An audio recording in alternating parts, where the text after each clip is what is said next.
So, welcome everyone. My name is Hannah Coombs and I'm the interim head of school for health, sport and professional practice. And as part of our strategic priorities, we wanted to make sure that support for staff, particularly in relation to health and well-being, it was something that we prioritised within our school. So what we've done is we've started a number of webinars looking at different topics as we go through the calendar year. We had one fairly recently in relation to menopause that was very popular. That's what I'd received most feedback about. And something that Dr Samera Bhatti has agreed to join us today and talk about relates to aches and pains, ergonomics, musculoskeletal issues that could be prevented with good posture and tips and tricks that I'm sure Samera will be providing us with. So I won't eat into your time anymore. Would you mind introducing yourself, Samera, and kicking things off, please? Oh, sorry. Let me interrupt one more. I've forgotten the one thing Darren asked me to do. And that was to remind people that the chat function is indeed available throughout for general comments. If specifically you'd like to raise a question that you know will be noted within the Q&A section towards the end, there is actually a Q&A button in between the reactions and the more three dots. If you can pop specific questions in there that Samera's attention will be drawn to, that would be really great. Thanks, Sam. Over to you.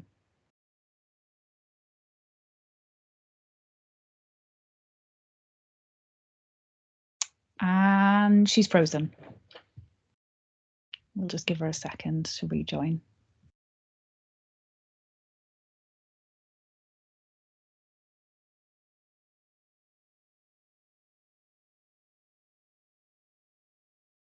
I can see you moving around the screen, Samera, but you're on mute, so I'm not sure if you're speaking or not. Can you hear me? Can you see me? We can hear you and we can see you. Your picture is frozen, but we can hear you. Okay, can you see the presentation? Yes, indeed. Okay, perfect, that's fine. So as I was saying, sorry, just got interrupted by technical issues as we were talking about earlier. So let me just introduce myself again, just in case you have missed. So my name is Dr Samera Bhatti, and I am a chiropractor, radiographer, and a senior lecturer at USW, teaching the chiropractic students. I've been asked to help out with the agenda that we have for the faculty for the health and well-being. As part of my work, I am actually involved in the health and well-being side of things, and I think it's important to educate people about their general health and well-being and the importance of ergonomics and posture. So as you can see, as I've said, I've got a few things that I'm interested in. Just pain management is one of the things that I'm really interested in, and how it impacts people's health and their well-being, and also in the process of training for the medical ultrasound as well, like I've just said. So what I thought would be good to cover today would be to kind of introduce you, which some of you may already know, about the spinal structures and what a healthy spine should look like, and what happens when something goes wrong. Why do you get your aches and pains in your neck? Why do you get headaches? Whether it's due to joint wear and tear, whether it's lifestyle, whether it's poor posture or ergonomics. So we'll go through any of those, and if you had any questions at the end, we can answer those as well. But most importantly, I think most of you would be interested in finding out how you can prevent either acute or chronic pain, and how you can better manage it, so that you're not prolonging your symptoms, and you're not causing other related symptoms and causes for your pains. And towards the end, I thought, again, it would be good for those of you that work long hours in the office to give you some top tips, and that might be some stretches, that might be some advice as to what you can and can't do, or should and shouldn't do, in order to help prevent some of those musculoskeletal conditions. So this is what a spine looks like. So as you can see from the front, you have a the back of the spine, you've got the front of the spine, and you've got the side of the spine. And all of your spine from the top all the way to the base, as you can see, is all interlinked. And your vertebrae are divided by jelly-like substance in between each vertebra, which are called your discs. Now, when we are sitting down, we are actually putting a lot of pressure and load through those segments here. And this is what causes some of the pains. The other pain generators could be those nerve endings that you see sticking out on the sides, as well as some of the joints that you see on the sides here that could be either due to wear and tear, it could be due to injuries, could be due to micro tears, repetitive strain, how you're bending, how you're twisting. Anything that's going to load the spine is what's going to interfere and cause problems, sometimes acute, and like I said, sometimes more chronic. So why do people get neck pain? So neck pain, there's many reasons. So it could be traumatic, which is more your acute type pain. And that's probably from, say, you were involved in a collision and you get some soft tissue injuries, or you play sports, for example, if you play rugby, you're bound to have a lot of neck and head and shoulder injuries. And if you are involved in, say, such as painting and decorating profession, you're going to have traumatic injuries over time with that as well. Or you've got the gradual onset, which most people are the ones that are suffering from when it comes to musculoskeletal conditions. So, for example, poor posture, and that's not just poor posture at your desk. It could be poor sleeping posture, this posture of your position, how many pillows you have under your head, but also stress related strains and tension as well. So stress is a massive factor that can affect your pain management as well. So it can increase the level of your pain, and it also affects how you're going to manage your pain as well. Your back pain. So again, your back pain, there are many causes of your back pain. So for example, bending awkwardly, lifting heavy weights. So when I say bending awkwardly, that's, sometimes when you sat at your desk perhaps, and you have lots of files or folders or drawers on the side of your desk, and the tendency to twist your trunk to get to those folders or those drawers, instead of actually moving your chair to face the object, because you're then causing that repetitive twist in your trunk. Some of you will do that at home as well, when you're bending over to take the washing out of the washing machine, perhaps bending over to pick up something from the floor, gardening perhaps. And it's all of those small activities that will affect the overall trauma to your, and when I say trauma, I mean repetitive strain that causes weakness to build up over time in your spine, and eventually this is when it starts affecting you. So sometimes it may not come on straight away. Sometimes it takes a little while for it to be noticeable. And when you start having those niggles, sometimes we all have, human nature, human tendency to ignore those niggles, and we just get on with our work. So we might have aches and pains, and we think, yeah, that's part of the activity that we've done that day, or we've had a busy day at work, and we always relate it to the activity that we have done. And I have actually had lots of patients that come to see me in the clinic, and they might say, oh, I've just got this back pain for a week or so. And when you ask them, so how did your back pain start? And they might say, yeah, I was just bent over, putting my sock on, or I was just putting a plug in the socket, or, doing something very small that's led to a horrendous episode of lower back pain, perhaps, so much so that they're unable to move, they're unable to do anything, they're immobile, they feel that they're limited to what they can and can't do because of the severity of the pain. Now, that might not be necessarily that particular activity that they have done that has led to the pain. That is an associated effect from the buildup of different smaller activities and repetitive strain over time, that has led to that one particular activity that's literally caused that back to go. So it's almost like a trigger. Sitting for long periods of time in uncomfortable positions, and like I said, the repetitive strain. So sometimes it's not how you sit, but for how long you sit in one position. And it's almost always important to keep moving. So it's almost like fidgeting. You know, children, you always see they're never sat still, they're always fidgeting.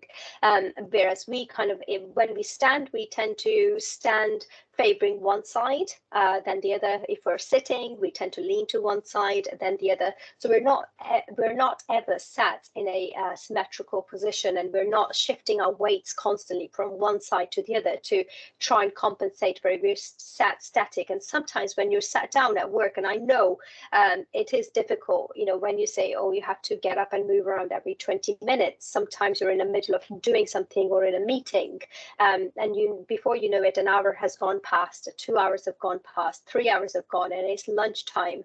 And instead of actually getting up and moving around at lunchtime, some people are, because of their work and because they're so busy and they want to get their tasks done, they're actually sat at their desk eating lunch. And I'm sure most of you are now, right now, nodding your head in agreement, because you all at some stage have done that, where you've got so many tasks to get through and you're thinking, that half an hour, I can't take that half an hour for a break. I'm just going to sit at my desk in front of my computer, and I'm just going to eat a sandwich whilst I get the tasks done. And this is where it's important to actually improve. Some people think that they can get, if they don't take any break and they work through it, they get a lot of work done. This is actually not the case. I find, and actually according to research, your productivity decreases, your concentration levels decrease because of the stress and the strain on your muscles. You're not able to concentrate because your body's uncomfortable and you're trying to push through it. Some people may have eye strain. Some people may get headaches, and you're not necessarily relating to the fact that you have been sat in front of that computer screen for about 4 hours now. You might think it's just stress and strain, yes, which play a part into it, but it's how you're sitting and for how long you've been sat in that position. So all this is what we obviously need to kind of encourage you to try and modify the way you work. You will find that actually making those smaller changes are actually beneficial for preventative care and to help you manage your general aches and pains. So just a comparison, like I said, comparing the healthy spine versus your spine with more arthritic changes or some damage to the spine. So this is what a healthy spine would look like with normal disc heights. You've got nice intervertebral discs, and as we start causing more wear and tear to the spine, you start getting narrowing of the joint space. You're getting those sharp bony edges starting to occur because of those wear and tears. And then you start getting things like thinning of the discs or your discs bulging out. And that's all over time. It's a repetitive strain. And this is not to scare you, but this is to make you aware of the damage that you are causing to your musculoskeletal system over time if you're not doing things correctly to protect your spine. And to prevent those episodes of a lower back or neck pain or headaches that you may be experiencing. And some of the myths and misconceptions, so one of them I mentioned earlier, is people say that resting a bad back is a good thing.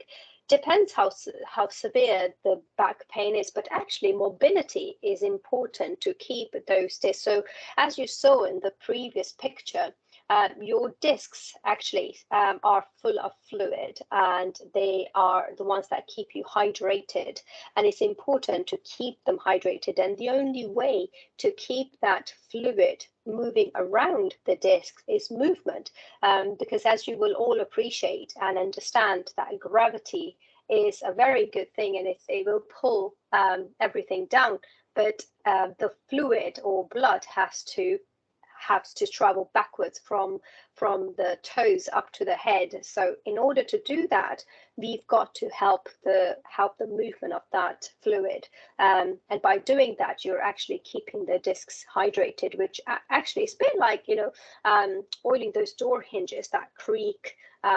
And it's no different from that. You've got to keep those discs lubricated for mobility and to help you move better. Otherwise, why do you think you feel stiff at times?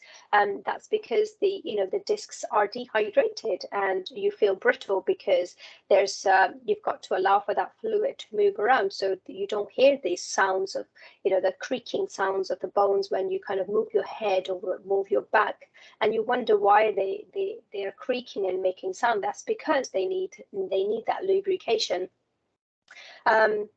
The other myth people think is neck or back pain is part of the aging process. To a certain degree, yes, but not completely. Like I said, during the pandemic, I have actually seen a lot of younger patients as well, teenagers who have actually had been suffering from neck and back pain, and not because of sports, but because of their bad habits that they had to develop during pandemic of studying from home and sat in front of their laptops in all sorts of awkward positions, and there was no good ergonomics, there was no good posture. They're literally lying on the bed or sat on the sofa with the laptop on their laps, and it's just you know, over time has affected their back. So it's not necessarily an aging thing. Aging plays a process into it, and it affects your healing process, but it's not just the cause of your neck or back pain. Neck or back pain is not very common. Again, it is actually very common, and in fact, back pain is it's known to be the major cause for the absences and off-time sicknesses from work because of the back pain. So it is a major thing, which is why we do things like, you know, these webinars to try and encourage people to protect their backs and to increase productivity, to help them manage those ailments a bit better, so that they can prevent those crazy episodes happening in future. Spine is injured easily. Again, that's another myth. Your spine is actually a strong structure, and it's not injured easily. But yes, repetitive strain over time will cause, unless it's you know, like I said, it's a massive trauma directly to the spine. Yes, then you will get those injuries. But actually, your spine is quite a strong structure, and we've got to protect that. Repetitive strain will over time weaken it, and this is when you start getting pains and aches and problems in your spine. Painkillers cure back pain. So again, painkillers help dampen down the pain, but they don't cure your back pain. They do block the nerve signals, but they don't necessarily cure it. Hydration prevents back pain. It helps to keep your back pain at bay, which we kind of talked about earlier. So our modern lifestyle. So a lot of you would agree that during the pandemic, most of us have had to adapt to a different lifestyle, working from home, and most of you would tell me that you did not have a proper setup at home and that you had to make do with whatever you had. And some of my patients would say that they had a laptop, that they would literally have it on their laps while sat on the floor, on the sofa, on the bed. So they don't have a correct setup as such, which again has led to a lot of people seeking, you know, medical advice, and a lot of people being in a pain that they may not have necessarily been before. But part of that is also our technology. Actually, we are quite fortunate that we are quite advanced when it comes to technology. However, there are some downsides to that technology, and it's good, but it's not all good. And we do spend a lot of time in front of those screens, and at work we might spend it in front of our computer screens. Outside of work, we have our mobile phones or tabs or iPads, whatever other technology that we may have. So actually our screen time is a lot more than we actually think. And then what we do when we're on our phones or tabs or iPads, we're sitting down with our head down, looking at the screen, and that's extra unnecessary stress and strain. After 7.5, 8 hours of working day, you are then putting yourself in an awkward position again when working through, in your leisure time as such.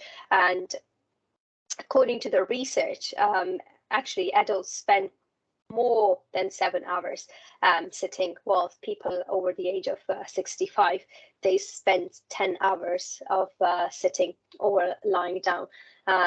And the Department of Health calls it a silent killer.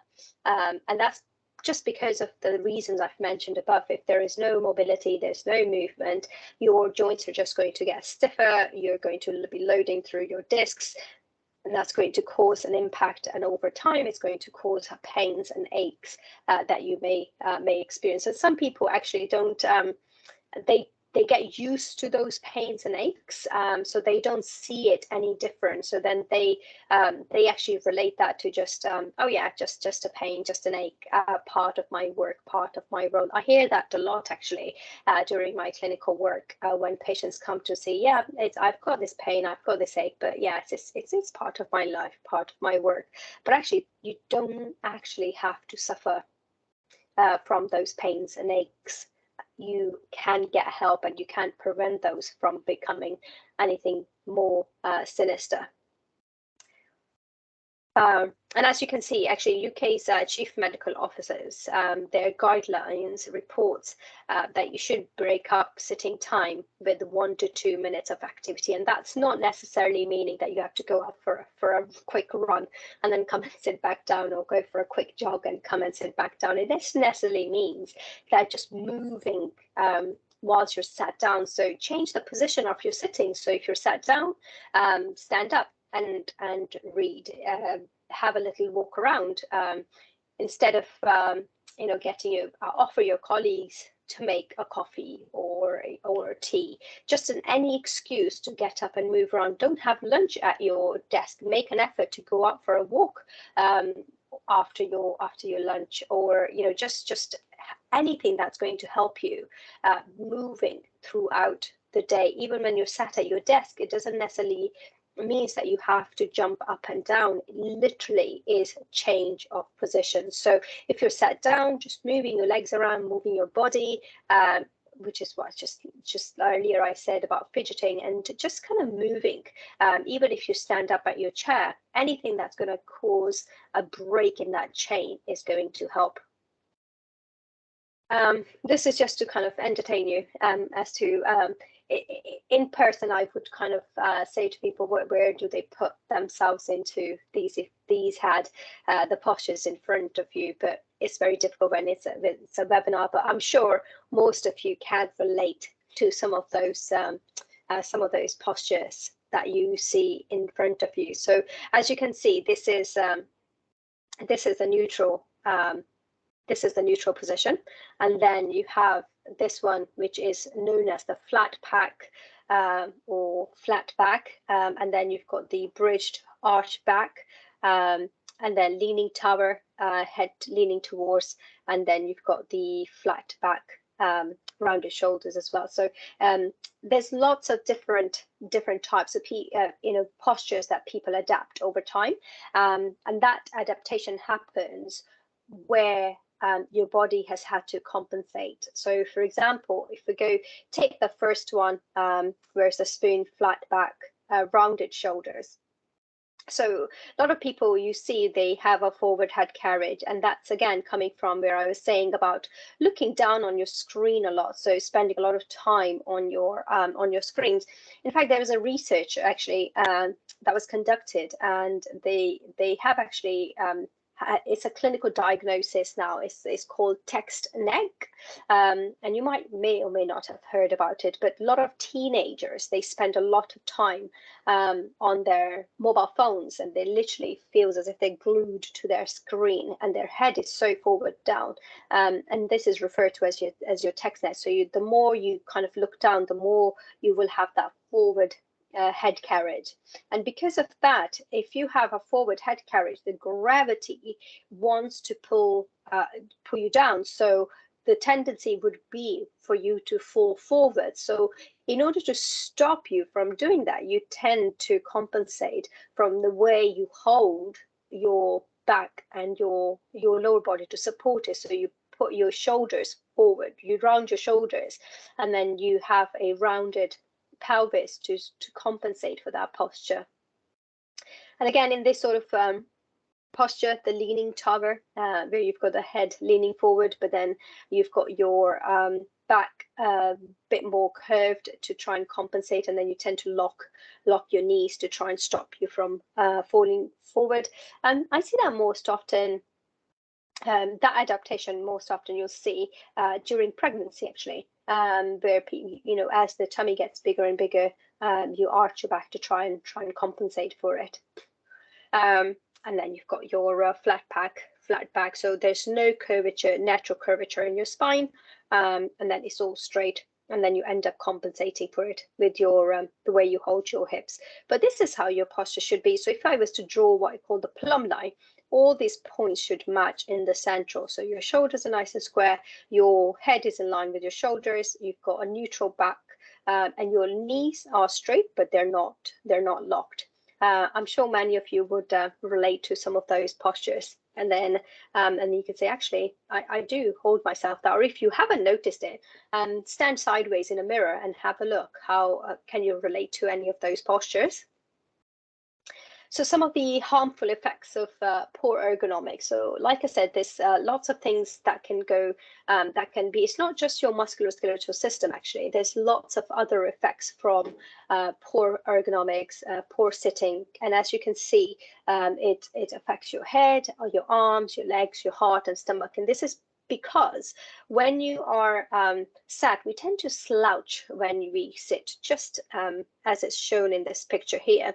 And that causes impairment in, for example, your blood circulation, because if you're sat in one position for such a long time, the blood's not actually circulating around properly. And like I said to you, if obviously you need movement to allow the blood to push against gravity, and for that you need movement. But if you're static in one position and not moving at all, this is where it makes it very difficult for the blood to be pushed against gravity, especially if there is an angle that blood has to, steep angle where the blood has to go up to. And likewise in activity, and because of that, it will obviously, there are risks to the heart because of the hypertension, and also people may not relate it to, but actually sitting is also part of obesity as well, plays a major part in obesity, because you're contributing to these levels of sugars that are, when you're sat down, there's not much circulating in the blood, so you're not breaking down those big substances, so you're sat still, and that can lead to causes in the breakdown of the sugar levels. But also the how we hold ourselves can affect your breathing as well, because if you're slouched, you're compressing the organs, which can affect your breathing. And again, like I said about the eye strain as well, your constant staring at the screen doesn't help with the eye strain either. So there's some of the, again, postures that you may relate to looking at the screen here. So some people will sit at their office. They think actually they're sitting quite comfortably, which is never a bad thing. But over time, that's going to cause effects on your spine, because as you can see, your spine's not actually supported, and you are actually slouching. Your head, your eyes are not at an eye level, so you're having to pull your head down, and that's going to affect over time, possibly more likely with your neck and your back pain as well. the hunching position, and as you can see, this is your spine, but these are the what we call the pivots, where it's most likely to affect your pain levels. So this is where you're curving from in the upper back and in your lower back. So you're more likely to have effects in that. And can you see how curved your spine is? So when you saw the original position of the healthy spine and how the discs in between each vertebrae are, and if you imagine when you're slouching, how you're compressing those discs, and over time, no wonder you're going to end up with pains and aches, because that compression on the discs is going to lead to micro tears or bulges in the discs, and that's going to cause maybe just pains and aches, and in more severe cases, it's going to start affecting your nerves as well. And as you can see, we talked about earlier in the previous slide, how compressing the organs. So as you can see, that's not opening up your lungs, so you're compressing your lungs, so that's going to affect your breathing. It's actually affecting your stomach because you're hunched and you're squashing all the organs, and that blood supply, that curved back, your blood supply will have to go at an angle to try and get back to the head. And this is again where the concentration comes in and where the productivity comes in as well. So if there's no enough blood supply to the head, that's going to affect your cerebral, it's going to affect your brain, and it's going to affect your concentration levels as well. The poking chin, so again, most of you will relate to that, and again, this is coming back to what I mentioned earlier about having your head pointing forward, and that's again because of the usage of the screen and how you hold your head, and we have the tendency to put your head down, where that's going to cause most of the stress and the strain around the upper back and the neck area as well. And then the other, I'm not sure how many of you are still doing that, where when you're sat at your office and instead of using the headphones, you've got the phone, you're straddling the phone under one ear whilst you're typing away. So this is, again, as you can see, that's not doing any benefits for your spine. In fact, that's compressing the joints on that side and causing, over time, that's going to start causing shortening on one side and lengthening on the other side. So you're going to have imbalance in your joints, but also imbalance in your muscles as well.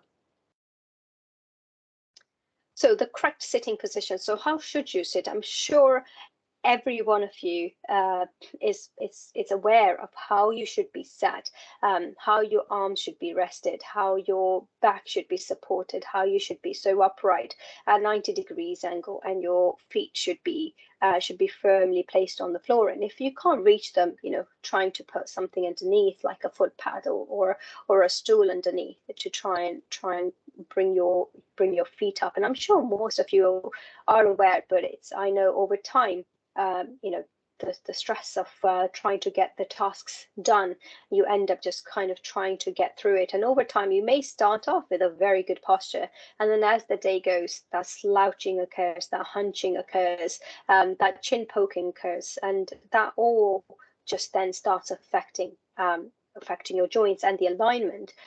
So which is why it's important to take a break, because it almost resets your position and resets your neutral. Because if you think about it, if this is the posture that you should be sat in, if you sat, like I said, for say half an hour and you start slouching, and if you then start moving for a minute or two and then you come back and sit down, you're actually going to come back and sit in that good neutral position. So which is why it's important to reset yourself and move around every 20 minutes to try and get you back into where the neutral position or a correct sitting position should be.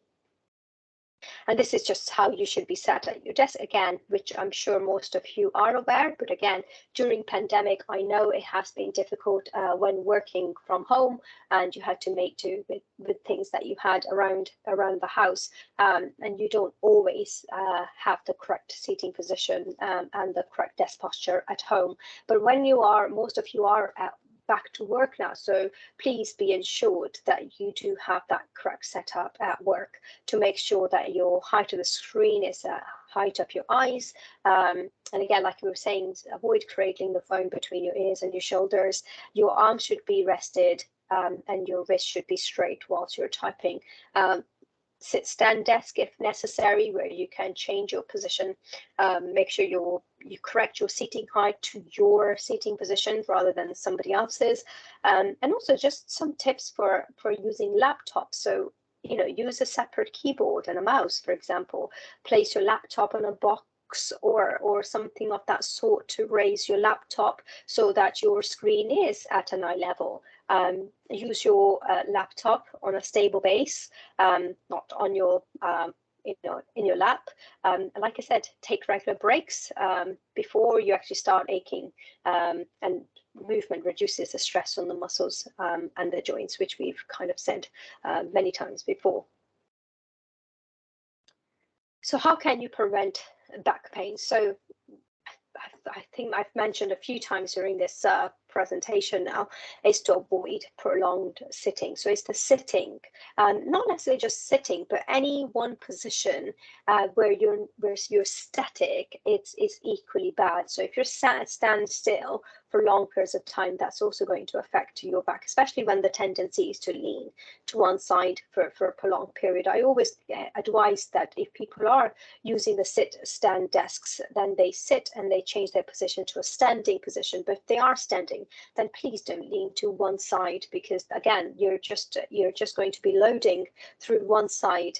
If you're shifting your weight from one hip to the other, that's absolutely fine. Or if you have a slight bend in your knees when you are standing up, that stops you from leaning to one side or the other, and that's important to kind of help you keep more neutral. So like we talked about, the imbalance in your muscles, because otherwise you're causing imbalances in your muscles and your joints, because you're compensating on one side and more than the other, and you use one side more than the other. Staying active. So again, activity is important, not necessarily just at work, but also outside of work, is how active you are outside of, for even going for a 20-minute walk perhaps every day. It's better than no activity at all. Doing regular back exercises and stretches to help prevent the back pain. And we've talked about the posture. Now you know what a neutral posture is.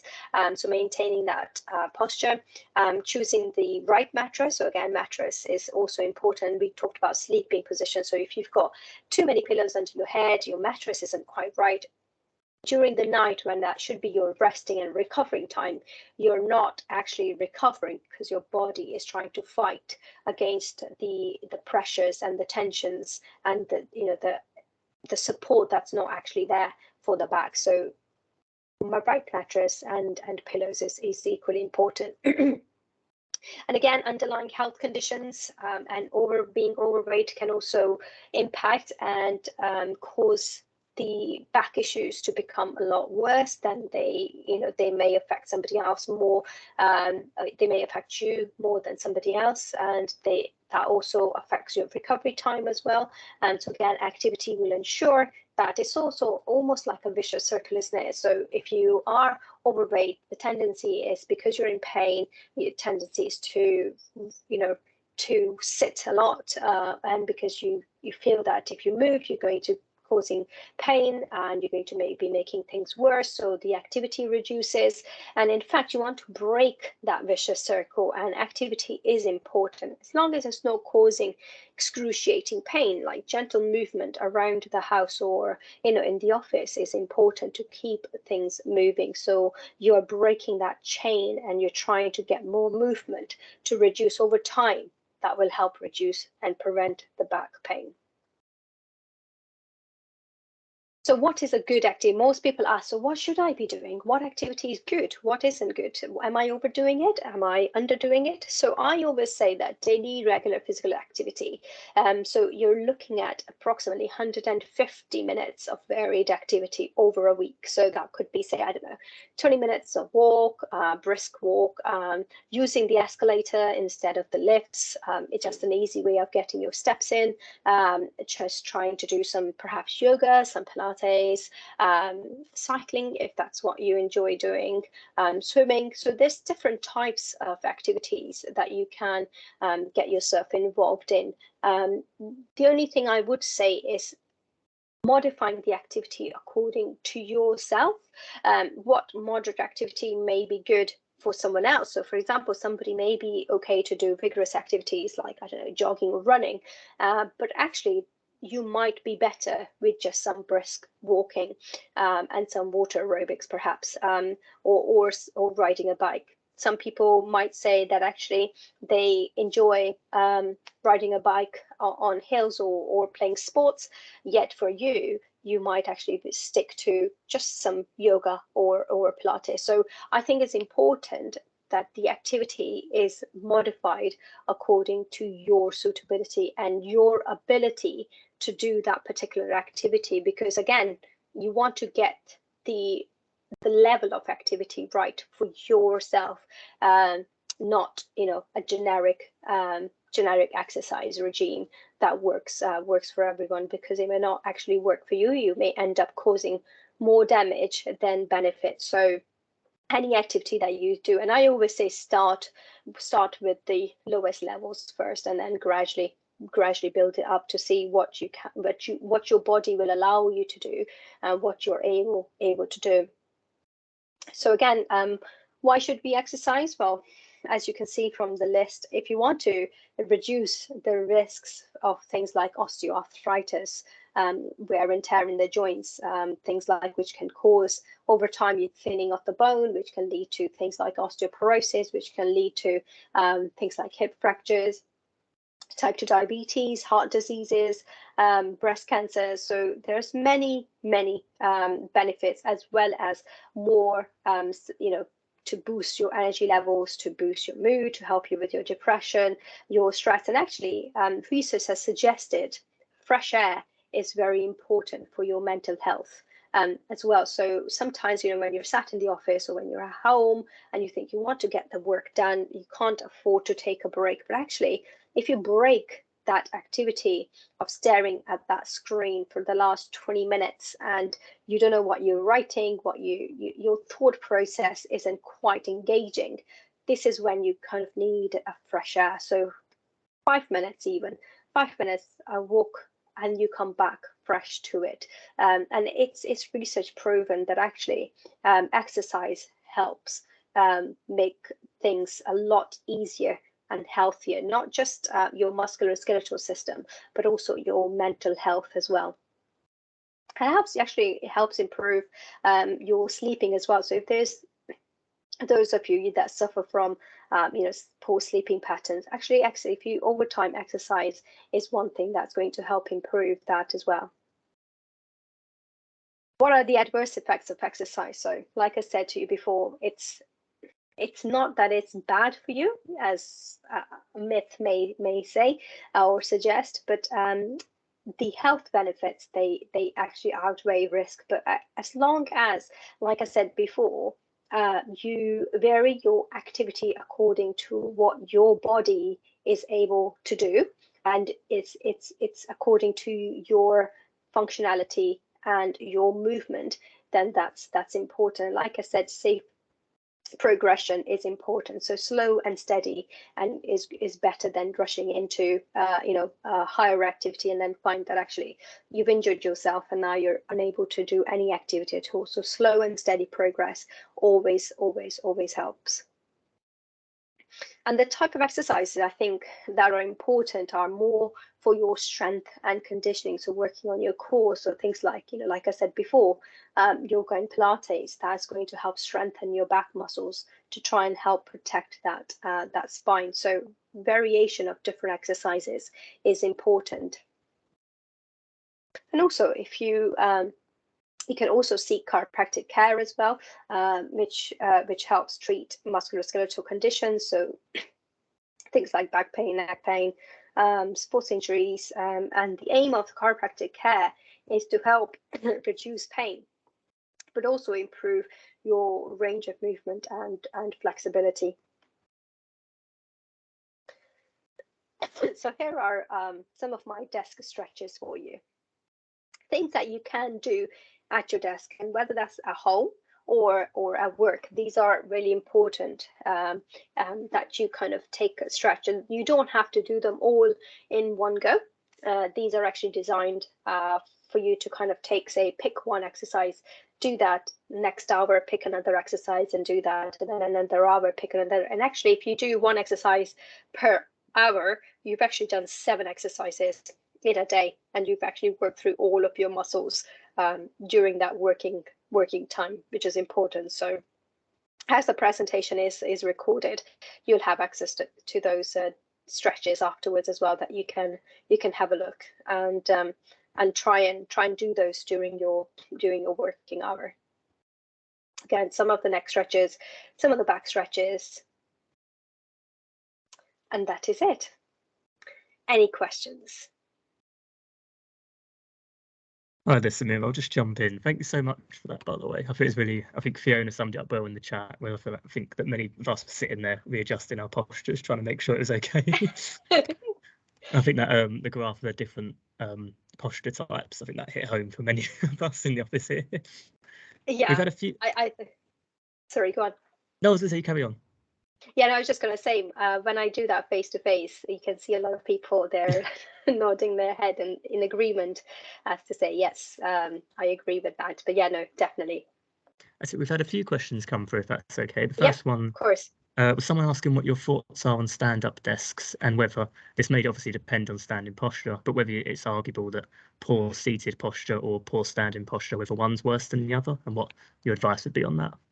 Okay, so I'm an advocate of actually sit-stand desks. So I would suggest, if you're going to go for a standing desk, it has to be a sit-stand desk, because like I mentioned earlier, being in one position is equally bad, because if you're standing still for such a long time, and like I was saying, if you're leaning to one side or the other, that's equally going to affect your back. So I think it's important that if you're going to go for a standing desk, I think ideally a sit-stand desk is better, so you can change the position. It's all about changing the position from sitting to standing and vice versa. Okay, there's that flexibility to kind of move between the two. Does that make sense? Exactly right. Okay. And we have another question we've got, which is someone's asked that their neck can be quite stiff and make some crunching noises when they move it. Would you have any tips and advice on how to kind of compensate that? Yeah, so that's coming back to, do you remember when I was talking about lubrication? So that crunching noise is probably coming from your, the stiffness is coming mostly from your neck being immobile and not having enough movement in the neck.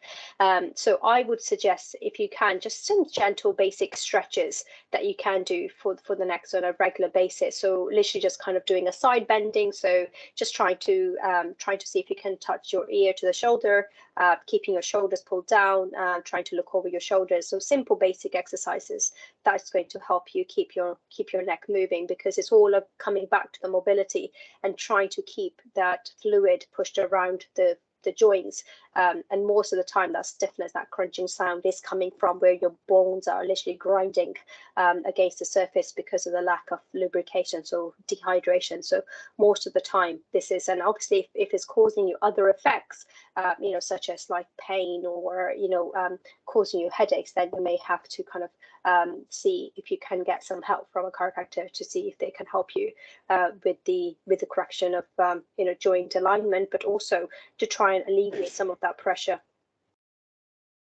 Excellent.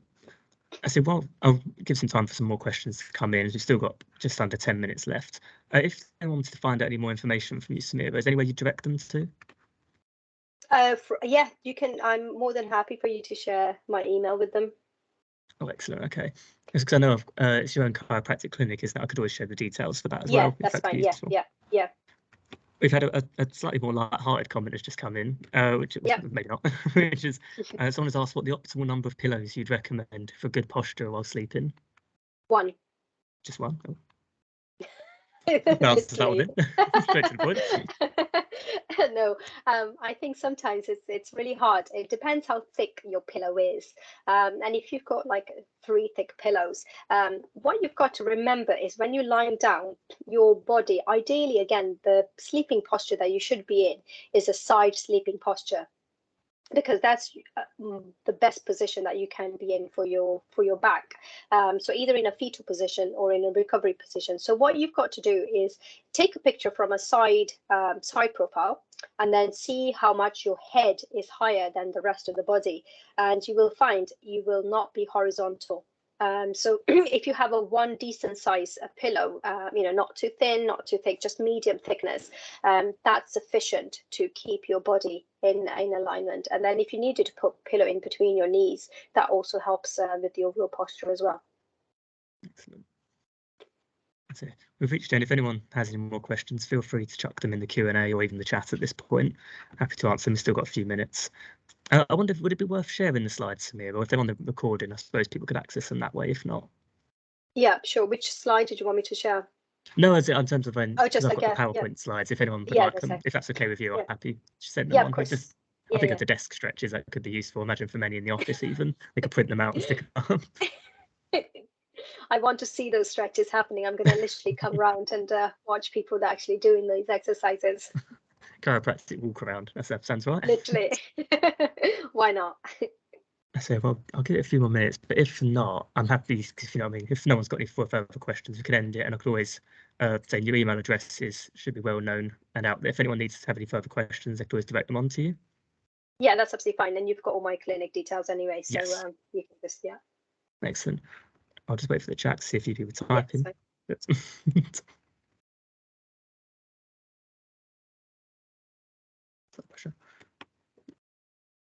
Excellent. Well, I think we'll close that down there. Thank you so much for your time, Samera, and thank you everyone for attending. Thank you so much. It's been really good. Thank you so much for inviting. I hope it's been helpful. But like I said, if there's any questions, then I'm more than happy to. If you wanted me to kind of do a one-to-one with you at any point, then yeah, please do get in touch, and I can always try and see what I can do to help you.